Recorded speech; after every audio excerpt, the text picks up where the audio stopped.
Hello, मेरा नाम प्रिया है। मेरी उम्र अभी 22 साल की है और मैं थोड़ी सी गोरी चिट्टी हूँ, वो वाली जो गांव में सबकी नजरें खींच लेती है। मेरी आंखें बड़ी बड़ी हैं, होंठ गुलाबी और फिगर ऐसा कि जब मैं साड़ी पहनकर चलती हूँ तो हवा भी थोड़ी रुक सी जाती है। मैं अपने घर में सबसे छोटी हूँ और सब मुझसे प्यार करते हैं। लेकिन आज मैं तुम्हें अपनी बहन पूनम और हमारे बुआ के बेटे राहुल की एक ऐसी कहानी सुनाने वाली हूँ जो थोड़ी अजीब है, थोड़ी मजेदार और थोड़ी ऐसी कि सुनकर तुम सोचोगे कि आगे क्या होगा। ये कहानी मैं खुद सुना रही हूँ क्योंकि मैं ही थी जो सब देख रही थी और अब सोचती हूँ कि शेयर करूँ तो अच्छा लगेगा। चलो शुरू करते हैं, धीरे धीरे, जैसे घर में बैठकर चाय पीते हुए बातें होती हैं। हमारा घर गांव में है, वो वाला जहाँ खेतों के बीच में बड़ा सा आंगन है और शाम को सब इकट्ठे बैठकर गप्पे मारते हैं। पूनम दीदी मेरी बड़ी बहन है, उम्र में मुझसे 4 साल बड़ी, यानी 26 की। वो थोड़ी शर्मीली टाइप है लेकिन अंदर से बहुत तेज है। लंबे बाल, पतली कमर और वो मुस्कान जो किसी को भी पसंद आ जाए। राहुल हमारा चचेरा भाई है, बुआ का बेटा, जो जो शहर से आया था हमारे घर रहने। वो 25 का है, लंबा चौड़ा, और काम करता है कोई छोटी सी जॉब में, लेकिन गांव आकर वो थोड़ा बदल सा जाता है। वो आया था क्योंकि बुआ बीमार थी और राहुल को यहाँ कुछ दिन रुकना था ताकि घर का काम संभाल सके।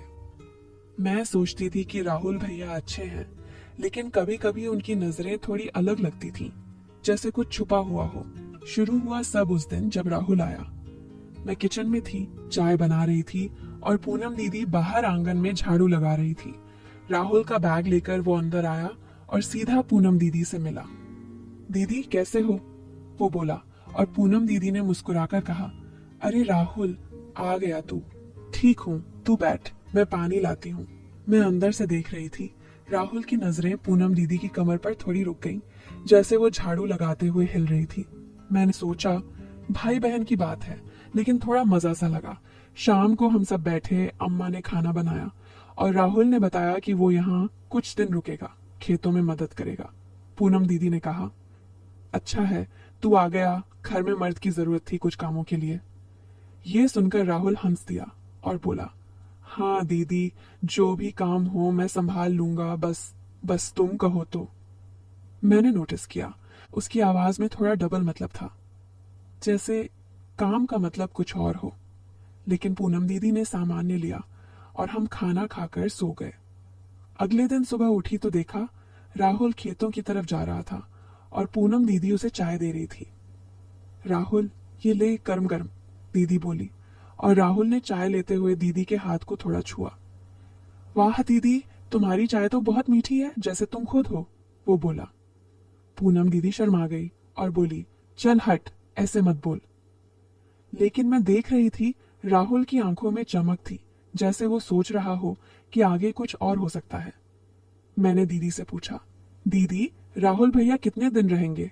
दीदी ने कहा, पता नहीं, लेकिन अच्छा लग रहा है घर में कोई और हो। शाम को जब राहुल लौटा तो वो थका हुआ था, पसीने से तर। पूनम दीदी ने कहा, जा नहा ले, मैं तौलिया देती हूँ। राहुल बोला, दीदी, अगर तुम साथ में मदद कर दो तो मजा आ जाए, मजाक में बोला, लेकिन आवाज ऐसी कि थोड़ा गहरा मतलब लगे। दीदी हंस दी, पागल है तू, जा खुद कर। मैं सोच रही थी ये बातें थोड़ी अजीब हैं, लेकिन शायद भाई बहन का मजाक है। रात को हम सब छत पर बैठे क्योंकि गर्मी थी और तारे देख रहे थे। राहुल पूनम दीदी के पास बैठा और बोला, दीदी, तुम्हारी ये साड़ी कितनी अच्छी लग रही है, जैसे चांदनी रात में कोई परी। दीदी ने कहा, बस कर राहुल, तू भी ना। लेकिन मैंने देखा दीदी की आंखों में भी थोड़ी चमक थी, जैसे वो एंजॉय कर रही हो। धीरे धीरे दिन बीतने लगे। एक दिन राहुल खेत से आया और उसके हाथ में कुछ जड़ी बूटियां थीं जो वो जंगल से लाया था। दीदी, ये तुम्हारे लिए, बालों के लिए अच्छी है, लगाओगी तो और चमकेंगे, वो बोला।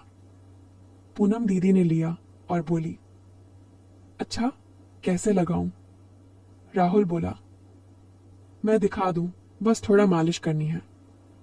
मैं किचन से सुन रही थी और सोच रही थी कि ये तो थोड़ा क्लोज हो रहा है। दीदी ने हंसकर कहा, ठीक है, शाम को ट्राई करेंगे। शाम को वो दोनों आंगन में बैठे। राहुल ने जड़ी को पीसकर तेल बनाया और दीदी के बालों में लगाने लगा।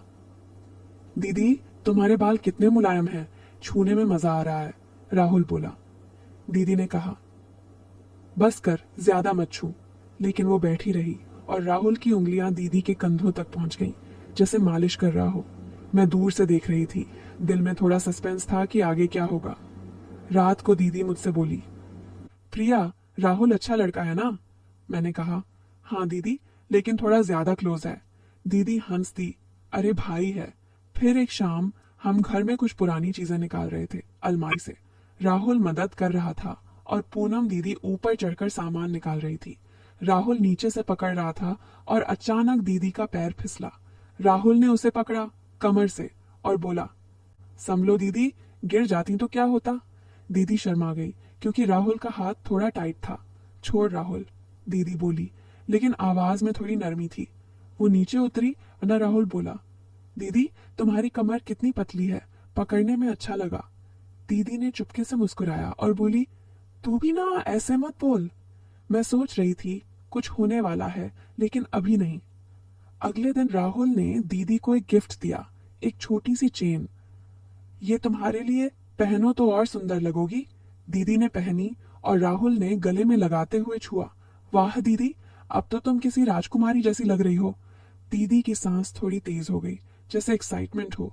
दिन ऐसे ही चलते रहे। राहुल अब ज्यादा समय दीदी के साथ बिताने लगा। एक बार वो दोनों खेतों में गए पानी देने। राहुल बोला, दीदी यहाँ की हवा कितनी ताजा है, और तुम्हारे साथ तो और मजा आ रहा है। दीदी ने कहा, हाँ लेकिन तू ज्यादा क्लोज मत आ। राहुल हंस दिया, क्लोज क्यों नहीं, हम तो फैमिली हैं। मैं घर से देख रही थी और सोच रही थी कि ये रिश्ता थोड़ा बदल रहा है। रात को राहुल दीदी से बातें करता, दीदी तुम्हारी शादी कब होगी, कोई लड़का पसंद है? दीदी बोली, पता नहीं, लेकिन अच्छा होना चाहिए। राहुल बोला, मैं जैसा? मजाक में, लेकिन आंखों में कुछ था। दीदी शर्मा गई। धीरे धीरे मैंने नोटिस किया, राहुल दीदी को देखने का तरीका बदल गया। एक दिन वो दीदी के कमरे में गया कुछ किताब देने और दीदी बिस्तर पर लेटी थी। राहुल बैठ गया और बोला, दीदी थक गई हो, मैं प्रेस कर दूं पैर? दीदी ने कहा, नहीं ठीक हूं। लेकिन राहुल ने छुआ और दीदी ने नहीं रोका। राहुल बस थोड़ा, दीदी बोली। मैं बाहर से सुन रही थी, दिल धड़क रहा था कि अब क्या। लेकिन तभी अम्मा आ गई और सब नॉर्मल हो गया। अब कहानी का ट्विस्ट आता है। इतने दिनों में लग रहा था कि राहुल और पूनम दीदी के बीच कुछ स्पेशल है, थोड़ा फिजिकल टच वाला, लेकिन असल में वो सब एक प्लान था। एक शाम राहुल ने हम सबको बुलाया और बोला, मैं यहाँ आया था क्योंकि मुझे पूनम दीदी से कुछ कहना था। सब चौंक गए। राहुल बोला, दीदी मैं तुम्हें बहुत पसंद करता हूँ, लेकिन नहीं, वैसा नहीं। असल में मैं गे हूँ, मुझे लड़कों से प्यार होता है और मैं डरता था कि फैमिली क्या कहेगी, लेकिन तुम्हारे साथ बात करके हिम्मत आई।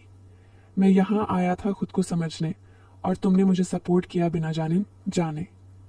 पूनम दीदी हैरान थी, लेकिन बोली, राहुल तू मेरा भाई है, मैं हमेशा साथ हूँ। मैं भी चौंक गई लेकिन खुश हुई।